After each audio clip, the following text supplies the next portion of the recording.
కొన్ని న్యూ బైక్స్లో గమనించారా ఎప్పుడైనా ఎగ్జాస్ట్ అసలు కనిపించదు.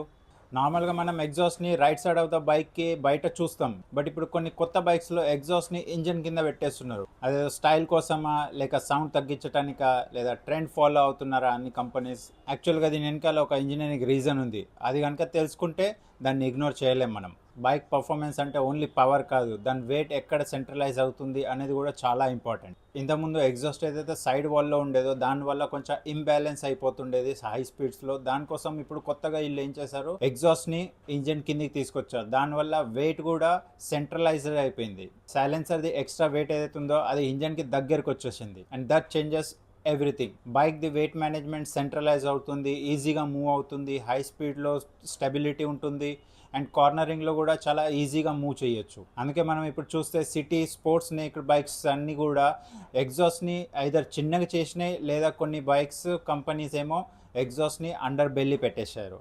మోస్ట్లీ కేటీఎం బైక్స్ అన్నీ కూడా అండర్ బెల్లీ ఎగ్జాస్ట్ని యూజ్ చేస్తున్నారు, ఎందుకంటే దీనివల్ల సెంటర్ ఆఫ్ గ్రావిటీ అనేది చాలా బాగుంటుంది బైక్. బట్ దీనిలో కూడా డ్రాబ్యాక్స్ ఉన్నాయి. గ్రౌండ్ క్లియరెన్స్ అనేది తగ్గిపోతుంది, అండ్ మన లెగ్స్ దగ్గర హీట్ అనేది పెరిగిపోతుంది. సిటీలో నడిపించేటప్పుడు, ట్రాఫిక్లో ఎక్కువ నడిపించేటప్పుడు మనము హీట్ని ఫీల్ చేయొచ్చు. అందుకే ఇప్పటికీ ఏడీవీ మోటార్ సైకిల్స్ అన్నీ కూడా హై మౌంటెడ్ సైడ్ ఎగ్జాస్ట్ని ప్రిఫర్ చేస్తున్నారు. సో హానెస్ట్లీ చెప్పండి, అండర్ బెల్లీ ఎగ్జాస్టా లేదా సైడ్ మౌంటెడ్ ఎగ్జాస్టా, ఏది బెటర్ అనిపిస్తుంది?